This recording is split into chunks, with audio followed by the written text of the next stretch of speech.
el de crecimiento, los que estaban basados en crecimiento, que eran de tipo lineal, y los de cambio estructural fueron perdiendo interés para los autores. Empezaron a surgir en 1970 este tipo de teorías. Y esto, pues, digamos que perdió fuerza, se debilitó en la década de los 80s y 90s. Pero vamos a ver que recientemente han surgido en el siglo XXI teorías similares, basadas principalmente en los movimientos antiglobalización. Seguramente ustedes han escuchado por ahí algunos argumentos al respecto, que argumentan que la globalización no necesariamente es favorable para los países en desarrollo como el nuestro. Entonces, estos modelos de dependencia internacional ven a los países en desarrollo como el nuestro con ciertas rigideces institucionales, políticas económicas internas y externas. Lo ven como que se crea una relación de dependencia y dominio con los países ricos. Y dentro de este enfoque destacan tres modelos: el de dependencia colonial, el del falso paradigma y el desarrollo dualista. Empezamos con el modelo de dependencia neocolonial. Y recuérdense que estos han sido agrupados de esta forma porque tienen patrones comunes, como se hicieron en los casos anteriores. Entonces, este primer enfoque, aquí la propuesta principal es que el subdesarrollo existe en los países en vías de desarrollo como consecuencia de las políticas económicas, políticas y culturales de explotación de los gobernantes coloniales hacia los países menos desarrollados. El enfoque se podría decir en términos generales que es un pensamiento marxista, donde se habla mucho del capitalismo y se atribuye la existencia y continuidad del subdesarrollo principalmente a la evolución histórica de un sistema capitalista altamente desigual, es decir, aquí también se abordan las desigualdades en cierta medida, y estas desigualdades se enfocan entre países, es decir, entre países ricos y pobres. Entonces existe cierto dominio de estos países ricos que someten a los países pobres según este enfoque. Y hay un enfoque bien interesante que tal vez ustedes lo han leído por ahí. Se es parte de ciertas clasificaciones. No sé si han oído hablar de los países del centro. ¿Lo han escuchado? Del centro y la periferia. ¿Lo han escuchado? ¿O lo han leído? ¿Cuáles serían los países del Sí, centro? yo creo que los del centro son los más desarrollados y los de periferia eran los que solo exportaban materias primas, ¿no? Sí, es correcto, María Paula. Entonces, los países ricos son considerados los países del centro y los países pobres son los países de la periferia.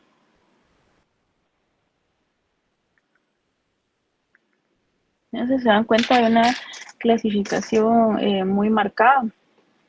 Entonces, también se argumenta que existen ciertos intentos de los países pobres, es decir, los países de la periferia, de poder ser autosuficientes e independientes. Pero esto se considera en este modelo muy difícil o, por decirlo, casi imposible.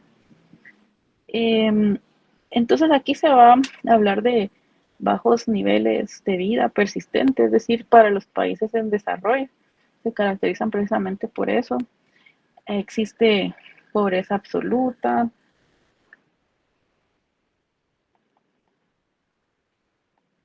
pobreza absoluta.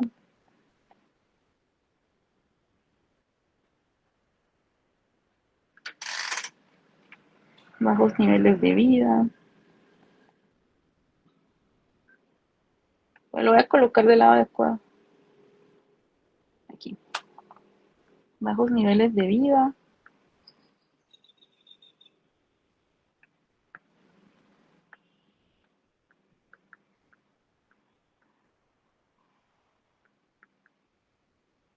Por estar calificando sus comprobaciones, ya no escribo bien.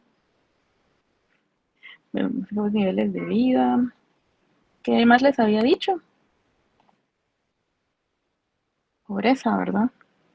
Pobreza absoluta.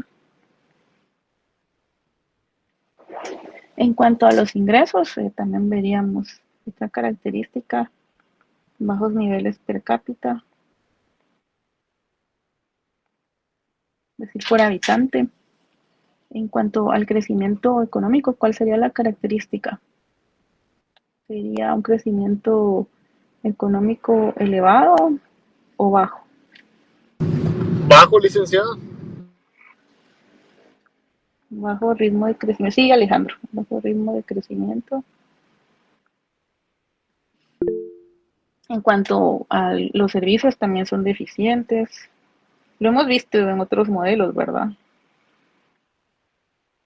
Es decir, servicios. Sí, sí, Alejandro, perdón. El ahorro, licenciado, no sé si lo va a tomar en cuenta, si hay poco ahorro o no. Sí, ¿y qué modelo es el que tomaba el ahorro? El de Harrod, si no recuerdo mal. Sí, era este grupo de modelos, el de etapas también, el de etapas, es decir, los modelos lineales de crecimiento, ¿verdad? No los de cambio estructural. Entonces sí, sí hay similitudes entre los modelos que venimos abordando. Bueno, el ahorro podría ser, Alejandro, aunque este modelo como tal solo caracteriza a cada país, pero lo que el enfoque es decir, bueno, los países pobres no salen de esa situación porque los países ricos no quieren que así sea. Este es el principal argumento. ¿En qué situación podríamos buscar un ejemplo reciente?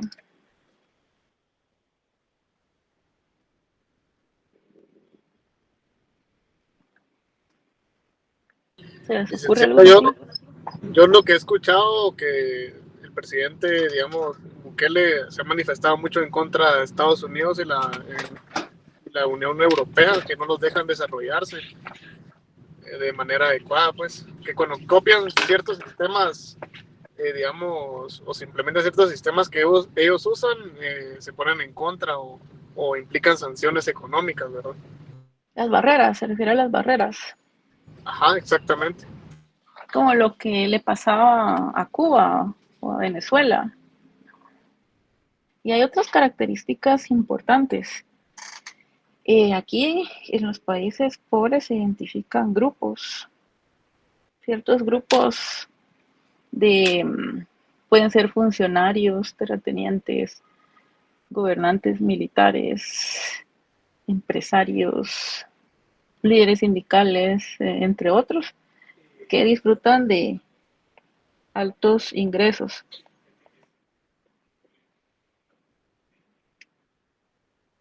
¿Han visto esta situación en la que yo les mencioné? Venezuela. ¿Qué se dice de Venezuela? Decir que aquí hay una élite gobernante.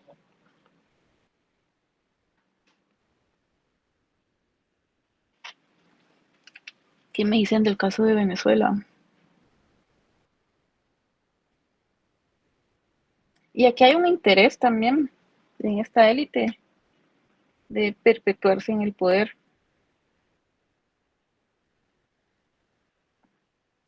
¿Le suena familiar?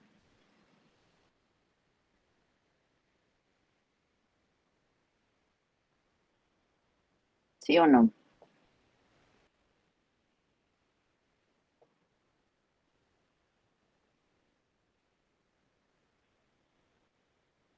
¿Alguna idea por ahí?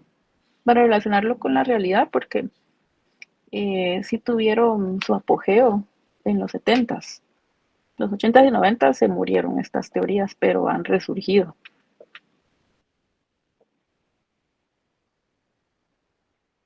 ¿Qué piensan al respecto? Están muy callados.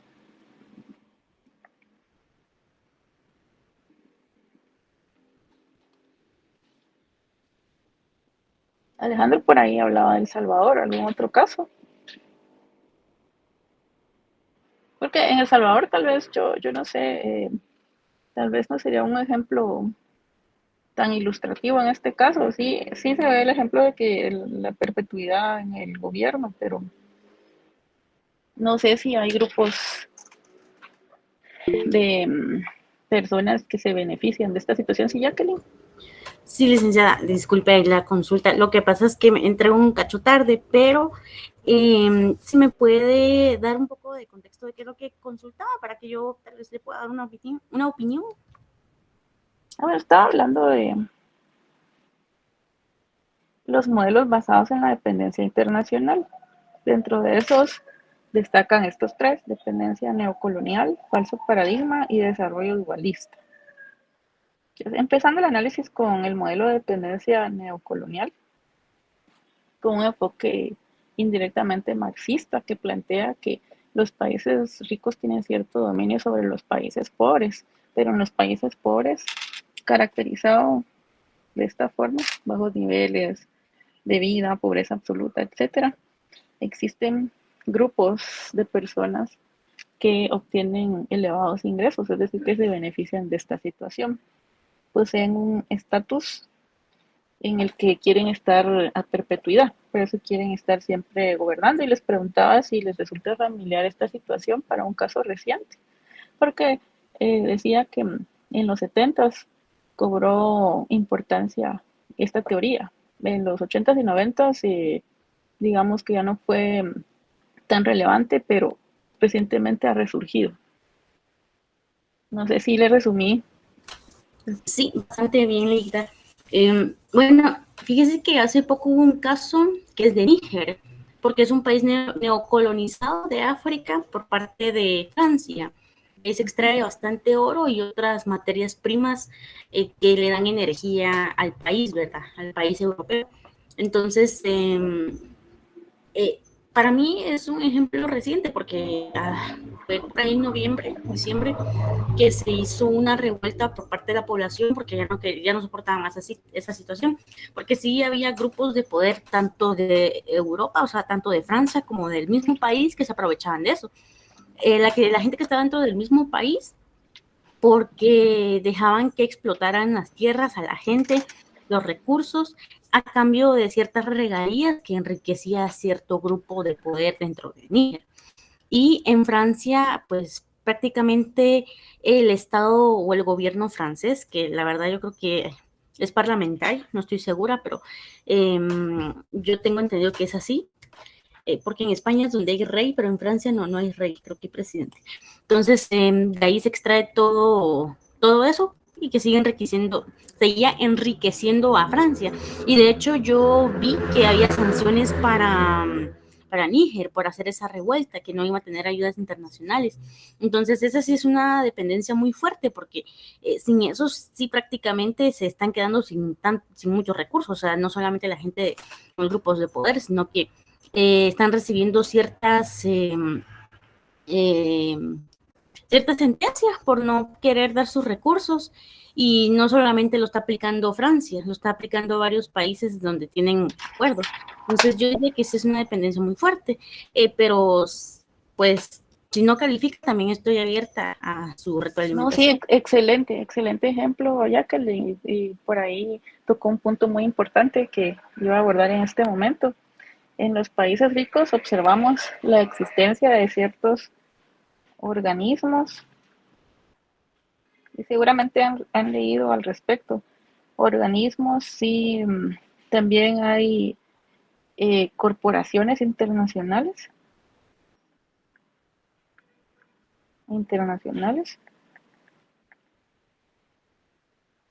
que ofrecen ayuda, ¿verdad?, a los países pobres o en desarrollo.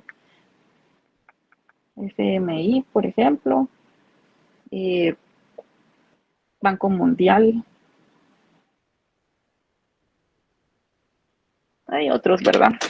Es decir que, como decía Jacqueline, ya a través de esta subordinación se puede presionar a estos países pobres para que se ajusten a las reglas del juego marcadas por estos organismos que son parte de los países ricos.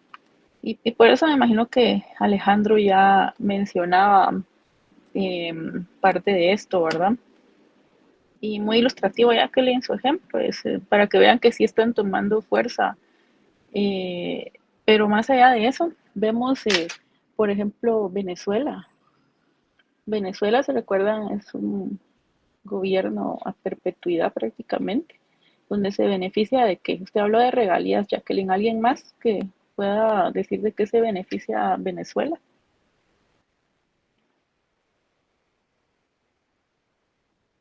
Del petróleo, licenciado. Del petróleo, es decir, que hay acuerdos, ¿verdad? Ella hablaba Jacqueline de regalías, también se ha visto en Guatemala, recuérdense los problemas que ha generado la minería en Guatemala. Pues aquí pues no producimos petróleo de esa calidad como Venezuela, pero resulta que un pequeño segmento de empresarios o gobernantes militares, y lo menciona la teoría, si ustedes lo repasan a profundidad, pues estos pequeños grupos, los cuales conforman la élite gobernante, se benefician, ya que ellos obtienen altos ingresos derivado de estos acuerdos que se fijan con otros países, ¿verdad? Además, estos organismos financieros internacionales otorgan préstamos, ayuda, pero a cambio de eso dan una receta, ¿verdad? Como, bueno, yo les puedo prestar esto, pero ustedes tienen que hacer esto. Tienen una serie de exigencias, lo cual podría sonar lógico, ya que no se va a dar un cheque en blanco, pero es considerado dentro de esta teoría como una forma de sumisión y dominio principalmente. ¿Sí, comentarios ahí?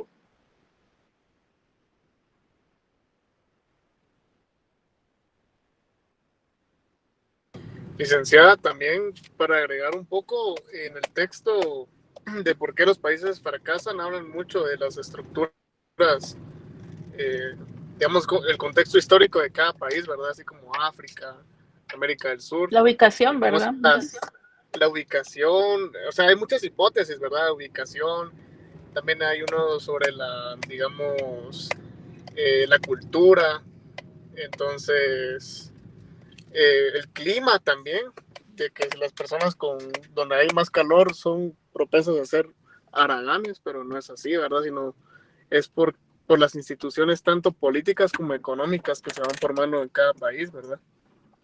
Sí, precisamente por eso asigné esta segunda lectura para esta parte, porque está relacionada mucho con estas posturas. Y es que aquí la diferencia que tiene esta teoría con las que vimos anteriormente es que estas consideran que el subdesarrollo es un fenómeno inducido externamente, ¿sí? Porque recuérdense que las teorías que vimos anteriormente de las etapas de Rostow, por ejemplo, o la del cambio estructural, señalan principalmente limitaciones internas, no abordan explícitamente el aspecto internacional, ¿verdad? Y ellos sí se enfocan mucho en el ahorro y la inversión o la falta de educación y habilidades porque es un problema puramente interno. En cambio, esta sería la principal diferencia con las teorías abordadas anteriormente. Y también hay que resaltar que esta situación promueve ciertas revoluciones, como la escala Jacqueline, empiezan a observar manifestaciones que van más allá de lo pacífico, ¿verdad? Es una inconformidad porque se busca una reestructuración importante del sistema capitalista, porque lo que se pretende es que estos países en desarrollo puedan alcanzar ese desarrollo, pero sin un control económico directo, es decir, sin una sumisión. Y hay algunas posturas interesantes a favor. Aquí Teotonio dos Santos, brasileño. Este economista ya falleció, son expertos en desarrollo, ¿verdad? Él leí que trabajó en UNICEF, por ahí. Entonces, señalaba este experto en desarrollo que sí existe cierta sumisión y que hay un atraso. Dice que el subdesarrollo no construye, lejos de construir un estado de atraso previo al capitalismo, es más bien una consecuencia y una fármaca particular del capitalismo, es decir, que considera que esto se deriva de ese sistema capitalismo conocido como capitalismo dependiente.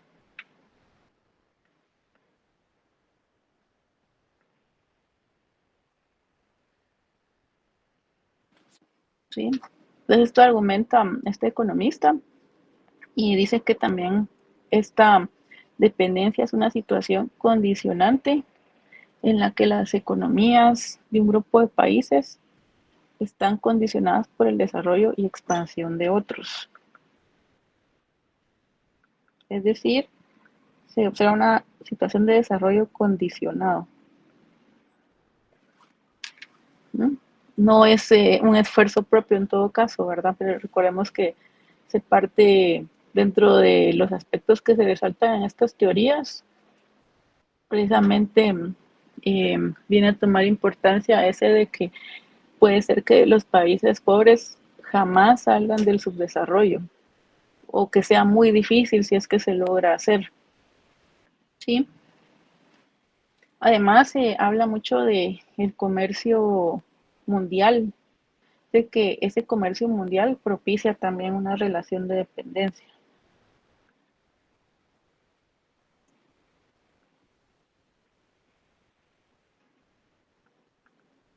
Y nos hace sentido, ¿verdad? Lo que decíamos de Venezuela en el caso del petróleo. Imagínense la dependencia en cuanto a las exportaciones, ¿verdad?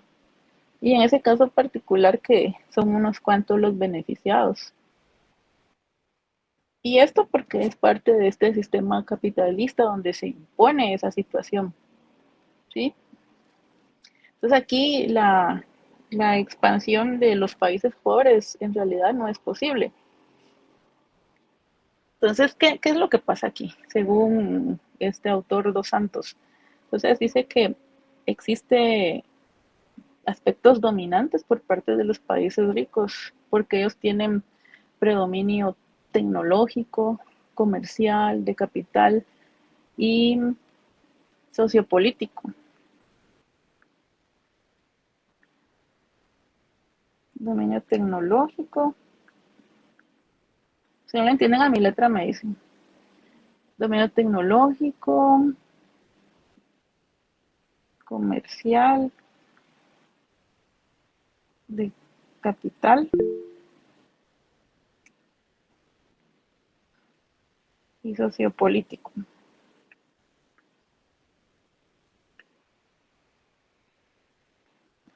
Esto por parte de los países dominantes, ¿verdad? Y esto, la magnitud de ese dominio, de esa sumisión, va a variar según el momento histórico particular para cada país. Sí, entonces aquí según Dos Santos, esa dependencia se basa en una división internacional de trabajo que permite el desarrollo industrial en algunos países, pero en otros no. Sí, Auri, perdón, no había visto su mano.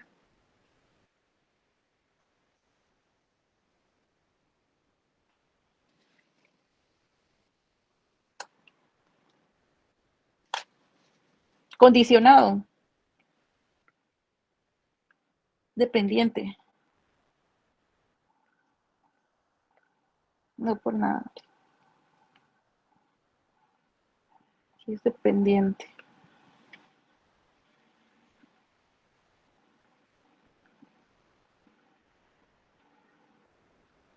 ¿Sí?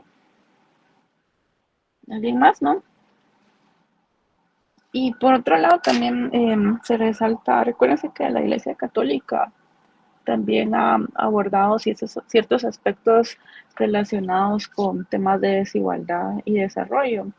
Y aunque propiamente no se considera como teoría económica, pues generalmente pueden realizar ciertos aportes. En este caso fue el Papa Juan Pablo II, No sé si alguien se recuerda que hubo una carta encíclica en el 88. Carta encíclica. Donde él... Sí, sí, sí. No, yo sí le iba a decir que no, no lo recordaba, licenciada. Bueno, aquí lo que hizo fue hacer una exposición papal, es decir, de preocupaciones sociales de la Iglesia Católica, ¿verdad? Que tenía en ese momento. ¿Y qué decía el Papa Juan Pablo II? Y esto lo tomo acá porque también lo señala la literatura. Sí se cuestiona la existencia de ciertos mecanismos en el ámbito económico, financiero y sociales que dice que aunque son manipulados por algunas personas, funcionan de forma automática y que esto lo que provoca es intensificar la situación de riqueza de algunos y de pobres en otros países, ¿verdad? Es decir, él habla de maniobras directas o indirectas de países desarrollados. ¿Y cuál es el objetivo de estas maniobras? Pues es favorecer sus intereses.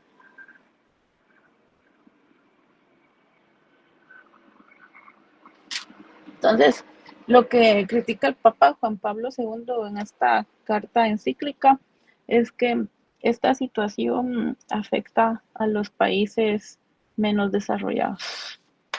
¿Sí? ¿Dudas acá? ¿Todo bien? El segundo modelo, ¿se dan cuenta? Estamos... ¿Sí, Abel?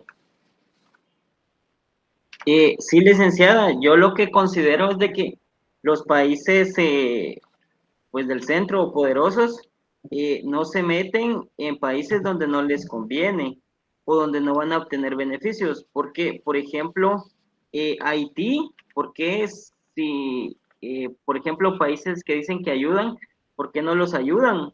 Tal vez porque como ellos no tienen recursos de los cuales se puedan aprovechar o puedan adquirir beneficios, tal vez por eso es que tampoco llegan a esos países. Entonces, pues lo que comentaba ellos, va, de que siempre hay un desarrollo condicionado o tiene que haber un arreglo que a ellos les convenga para poder, ¿cómo se llama? Ya sea, no sé, poner inversiones o dar préstamos o ir a ese país. Entonces considero de que sí, ellos lo hacen de hecho pensado, o sea, ya saben las ventajas que van a tener de eso. Sí, exactamente. A ver, según esta teoría, eso es justamente lo que plantea. Se busca un beneficio para los países más ricos, es decir, que esa situación no permite salir de la pobreza a los países en desarrollo. O sea, muy difícil, les decía, que esa situación se dé.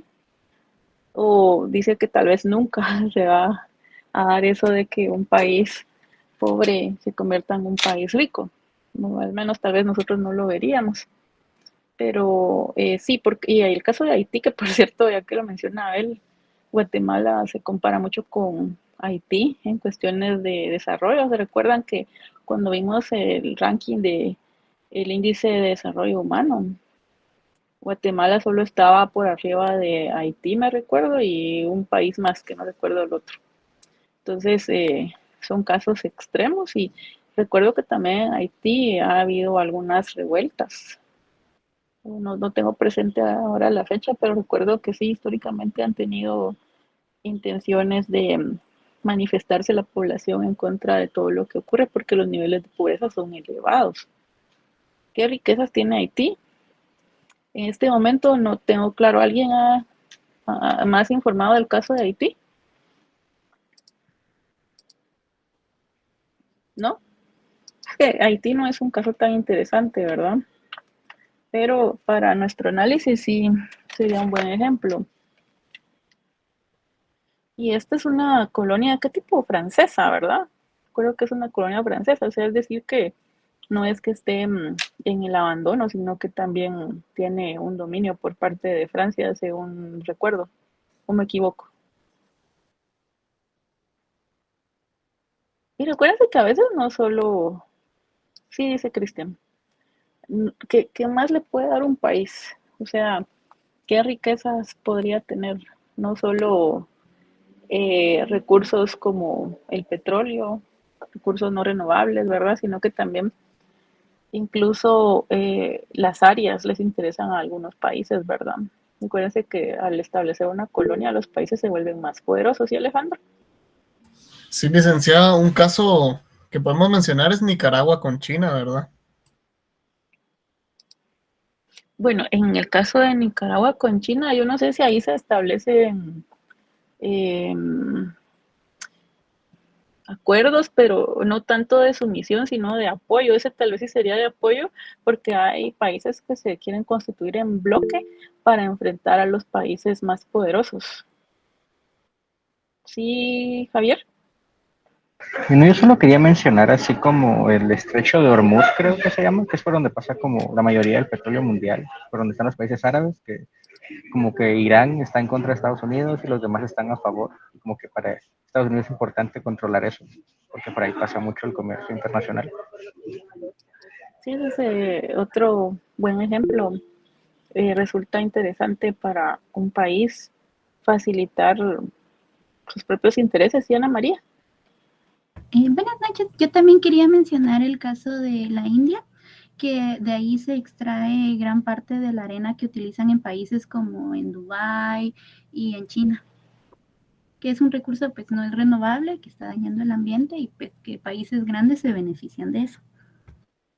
Exactamente, es decirle, independientemente de los daños que le puedan causar al país que provee estos recursos, ¿verdad? Y eso también lo abordan otras teorías. O sea, estos modelos no están abordando esas externalidades. Sí, pero ahora pasemos al segundo modelo, es el modelo del falso paradigma, que también les va a sonar bastante familiar. Y lo que se postula acá es que el modelo se basa en un desarrollo incorrecto, debido a que son un grupo de expertos internacionales los que llegan a los países, empiezan a tratar de evaluar o conocer las condiciones propias de cada economía, establece modelos de desarrollo que según este enfoque se consideran desinformados, parciales, engañosos, porque resulta que estos expertos no conocen la realidad de los países, ¿sí? Entonces, eso es lo que plantea, y por eso los seguidores de este enfoque dicen que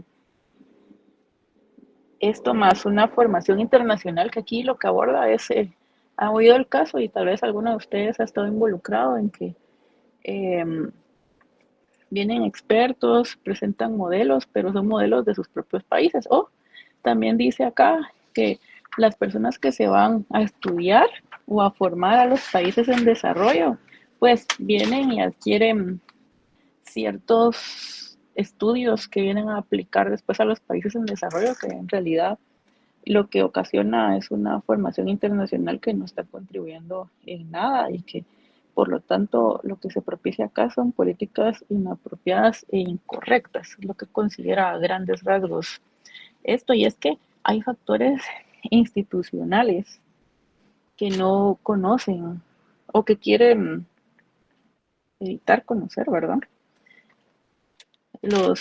Estos expertos, por ejemplo, pensemos en factores étnicos, o sea, por eso yo siempre insisto, hay que conocer en principio la economía propia para poder luego debatir con estos expertos. Y sí, seguramente algunos de ustedes han tenido la oportunidad de reunirse con algunos de ellos debido a las asesorías que prestan los organismos financieros internacionales, o a veces incluso los propios gobiernos contratan consultores, pero estos consultores son expertos en su país, no necesariamente van a conocer la economía nuestra, por ejemplo, ¿verdad? Aquí tampoco consideran las desigualdades que se observan en los países, cuestiones en esa vía, ¿verdad? O, por ejemplo, en el caso de Guatemala, recuérdense que hay ciertas características culturales. ¿Me podrían mencionar algunas de ellas? Licenciada, cuando se refiere a características culturales, pero como de qué aspecto, más o menos un ejemplo. Acuérdense que aquí vivimos en el área urbana, ¿verdad? Si nos vamos al área rural, a un departamento, puede ser que ciertos aspectos no sean compatibles con, con lo que los papás les han enseñado a los niños. Por ejemplo, esto de que vienen a decir a un departamento de que la mujer ha tomado un rol importante a nivel mundial en la economía, que piensan que les diría en el interior, ¿verdad? Donde los niveles de machismo son significativos debido a la crianza de los hijos. De hecho, a las niñas se les educa para estar en la casa, ¿verdad? Y a los niños para ir a trabajar la tierra, ¿verdad? Entonces, ¿cómo cambiar ese sentimiento o cómo considerarlo en estos modelos si no se conoce esta economía en desarrollo? Sí, no sé si me expliqué, Alejandro. Sí, licenciada. Bueno, por lo que me recuerdo de haber leído en el texto, es de que sí se toma en cuenta, digamos, estos cambios culturales, pero a veces la sociedad se resiste y se, digamos, toma tiempo de que se logre cambiar. Algunas veces no, bueno, creo que la mayoría no se logra, ¿verdad? Pero creo que con el impulso de la tecnología, quizás fuera algo que ayude al crecimiento económico, ¿verdad? Eso me habla del libro, pero ¿cuál libro? Perdón. El de por qué los países fracasan, hablan, Ah, bueno, sí, hablan del por qué, digamos, o sea, sí toman los aspectos de la cultura, pero al final también influye, digamos, la tecnología y todos esos aspectos, ¿verdad? Digamos, inversión y todo. Y reformas políticas y económicas, todo eso influye al final. sí, ese libro es justamente muy importante para los temas de desarrollo económico y justamente encaja dentro de este tipo de modelos de dependencia internacional, ¿verdad? En cierta medida, porque el libro es más reciente. Entonces, bueno, aquí pues en el caso de los agrupamos, ¿verdad? Agrupamos los modelos siguiendo lo que plantea Todaro en su libro. Entonces, deja un buen panorama de cómo se aborda el desarrollo, es decir, desde qué perspectivas, qué diferencias hay entre estos modelos y esto ya es útil para poder hacer lo que está haciendo Alejandro, ya bueno, ir al libro, ya conjugarlo con lo que pensaba Rostow, lo que plantea el Papa Juan Pablo II, de Dos Santos, etcétera, ¿verdad? Entonces, estos libros o esta literatura, que son premios Nobel, ayudan mucho a abrir la mente y poder debatir más adelante. Por eso consideré que era importante que lo leyeran. No todos lo hacen, pero independientemente de la nota, porque haciendo un paréntesis aquí, es más o menos un punto lo que vale esa comprobación. Entonces no se preocupe mucho, pero por eso vienen puntos extra en el examen de lunes y son puntos netos. Entonces, si leyeron y les fue mal en la comprobación, era solo un punto, sacaron medio punto, pueden más que recuperarlo en el examen parcial, ¿verdad? Sí, ahí aprovechando ahí el paréntesis que hicimos con Alejandro. Sí, entonces, esto Ah, lo... Sí, sí, sí. con respecto A a lo ver, que dicen, ajá, con respecto a lo que dice en el libro, pero pues también, por ejemplo, si uno viaja a Petén, uh-huh. los lugares turísticos y todo eso, pues es por defecto de que esté bien, que tengan buenas calles y todo eso. Pero al momento de uno vivir ahí, uno se va a vivir aunque sea unos 15 días, un mes, entonces ahí ya uno se puede dar cuenta de, pues como de muchos problemas sociales o de varios factores que ellos carecen. porque por ejemplo, hay determinados municipios en Petén que todavía no tienen luz. O sea, si no tienen luz, no van a tener educación, no van a tener agua, no van a tener todos los servicios básicos. Es muy complejo lo que usted comentaba, de además del machismo, tratar de cambiarle una mentalidad a las personas. O sea, es un proceso que lleva muchos años y considero de que es como muy costoso, ¿va? Si no se ponen las políticas económicas y sociales adecuadas para poder salir de todo eso. Sí, exactamente, Abel, completamente de acuerdo. Y pensemos en el caso de los países árabes, ¿verdad? Que en realidad ellos no tienen un nivel de desarrollo tan bajo como el nuestro, pero hay aspectos culturales sensibles ahí que debido al poder que ellos ejercen a nivel mundial por el petróleo que producen, pues han sabido compensarlo, ¿verdad? Cosa que no ocurriría con nosotros. Entonces aquí el sentir justamente de este modelo de falso paradigma es que se viene a un país a dar una receta inapropiada, ¿verdad? Porque se considera que lo que se plantea son modelos poco útiles, se habla de modelos sofisticados que en realidad no tienen nada que ver con la realidad que está experimentando el país, ¿verdad? Entonces, los defensores aquí lo que dicen es que las reformas institucionales y estructurales deseables, de las cuales hablamos anteriormente, se descuidan o se les presta solo una atención superficial, es lo que dicen los seguidores del modelo del falso paradigma. ¿Sí? Se ha explicado de una forma bastante sencilla. Y el último de los modelos es la tesis del desarrollo dualista. Y el dualismo, pues aquí su mismo nombre lo indica. Existen dos situaciones o fenómenos, ¿verdad? Uno deseable y el otro no. Entonces aquí, en este caso, ¿cuál es ese factor deseable? Estar en una situación de desarrollo, países ricos, y el no deseable en una situación de pobreza, países pobres, ¿verdad?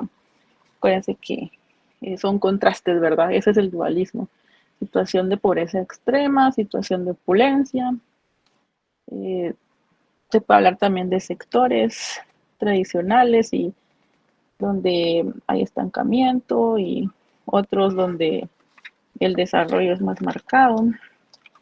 Entonces esto implícitamente aborda las teorías del cambio estructural y explícitamente las teorías de la dependencia internacional. Principalmente el dualismo, este enfoque abarca 4 aspectos claves. El primero de ellos, la coexistencia de un espacio determinado donde pueden coexistir, valga la redundancia, diferentes conjuntos de condiciones. Algunas son superiores, otras inferiores. Aquí, por ejemplo, podríamos mencionar el modelo de Luis, de la coexistencia de esos métodos de producción. ¿Se recuerdan?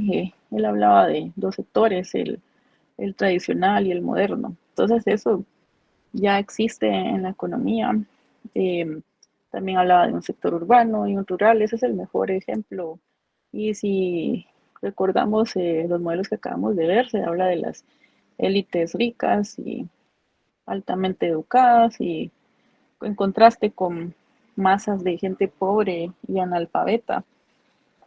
Además, también se argumenta que esta convivencia o estas condiciones, este dualismo de países pobres y países ricos, es crónica, es decir, que no es transitoria, no es temporal, no es un fenómeno temporal, es decir, que el tiempo no necesariamente podría eliminar la diferencia abismal que existe entre estas dos economías, estos dos grupos de economías, ¿sí? Entonces, la coexistencia internacional de riqueza y pobreza no es simplemente un fenómeno, según esta teoría, fenómeno histórico, que puede ser corregido con el paso del tiempo, ¿no? Eso no es así nada más.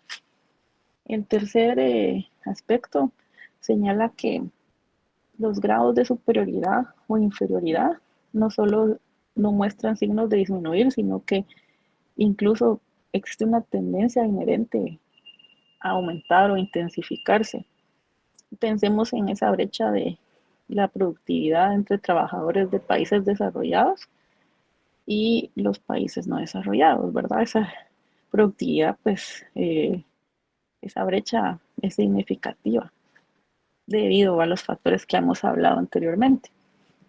Y una cuarta sería las interacciones entre estos elementos superiores e inferiores son de tal magnitud que la existencia de los elementos superiores hace poco o nada para atraer al elemento inferior. Es decir, que hay una conveniencia de que el país rico no haga nada para mejorar las condiciones del país pobre para que permanezca en esa situación de desarrollo, lo cual es favorable para las economías ricas. Sí, estos son los tres modelos. En general, existen algunos argumentos a favor. Los defensores rechazan el énfasis exclusivo en las teorías económicas neoclásicas tradicionales, donde se habla de acelerar el PIB como principal índice de desarrollo, ¿verdad? O sea, esto ya va marcando las posturas de los seguidores de esta teoría. También cuestionan la validez de esa teoría planteada por Luis. Entonces, no, decíamos que no es realista. Rechazan también las afirmaciones de Chenery, de que existen patrones definidos como los que señalamos en clases que caracterizan a un país pobre o que un país pobre debe seguir para alcanzar un grado de desarrollo mayor. ¿Sí? Entonces, aquí existe en estas teorías un énfasis en los desequilibrios de poder internacionales que no se abordaban claramente en las teorías previas. En casos extremos, dice que exigen la expropiación total de activos o propiedad privada. Eso también lo hemos visto en la realidad, ¿verdad? Y es un enfoque neomarxista radical. Y en un enfoque de esta naturaleza radical, pues el crecimiento económico y el cambio estructural no importan. La mayoría de seguidores van a reconocer que la mejor forma de abordar estos problemas es acelerar el ritmo de crecimiento económico. O sea, reconocen que sí es una condición necesaria, ¿verdad? A través de reformas nacionales e internacionales. Pero también podemos hablar de algunos argumentos en contra. Hay una carencia de una idea de cómo los países inician y sostienen el desarrollo, en el caso de los países desarrollados. Además, la experiencia económica, y lo hemos visto, dicen que los países que han llevado a cabo campañas revolucionarias, como lo hemos visto en Cuba, Venezuela, han tenido efectos adversos sobre el desarrollo económico, ¿verdad? La experiencia también señala que vivir en una situación de autarquía donde no hay relaciones comerciales con el resto del mundo puede ser adversa. ¿Sí? ¿Qué viene después? Pues los modelos de desarrollo basados en el libre mercado, donde ahí vamos a abordar el modelo de Solow, Ramsey, más Romer, por plantearles algunos. Por eso les decía, lo fuerte de la parte matemática tal vez empiece para el segundo parcial. Hasta aquí llegaría el examen porque estaba viendo que el miércoles tienen examen y el viernes vi que tienen de teoría y política monetaria, ¿o me equivoco? Sí, licenciada, así es. Entonces, Sí. yo los vería hasta el lunes, el día del examen, en una semana. Haríamos La comprobación, igual ustedes están estudiando en paralelo, ¿verdad? No es mucho lo que cubre el parcial, entonces hay que aprovechar. Pero está también en paralelo lo de la comprobación, que sería el miércoles 21. ¿Sí? ¿Dudas, comentarios?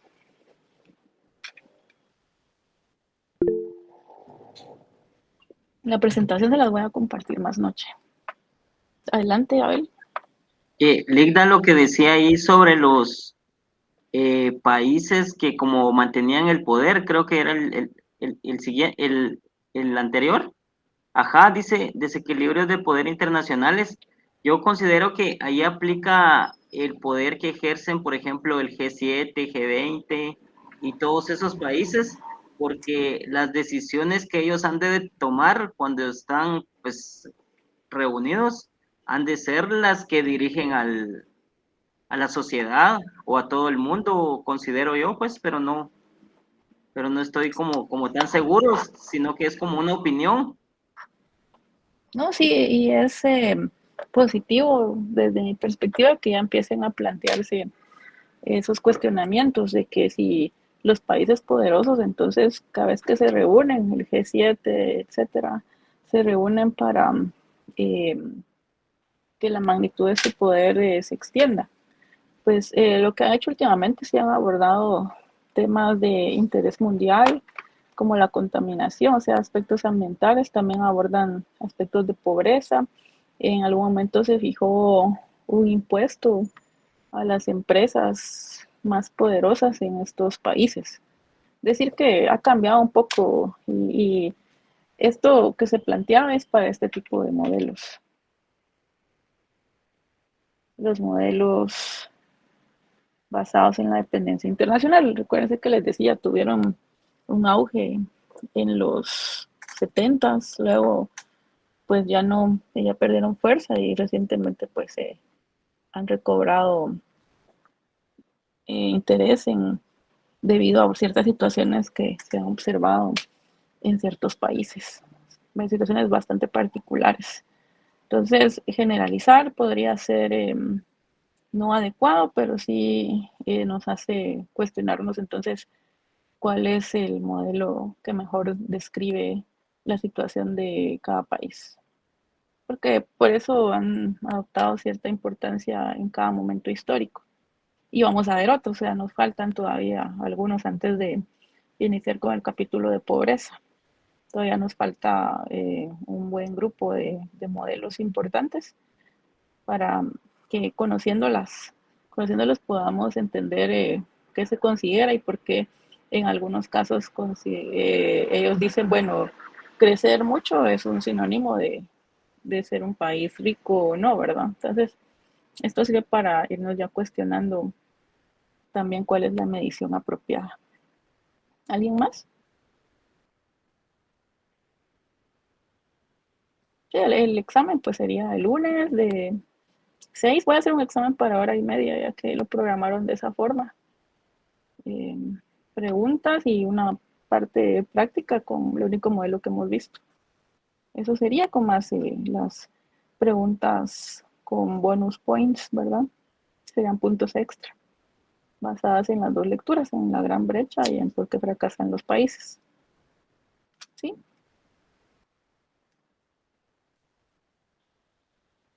No hay más comentarios o dudas. Entonces, si no, estudien mucho no solo para este curso, sino para los otros. Y yo los veo en una semana. Gracias, Linda. Buenas noches, licenciada. Feliz noche. Gracias. Feliz noche. Feliz noche.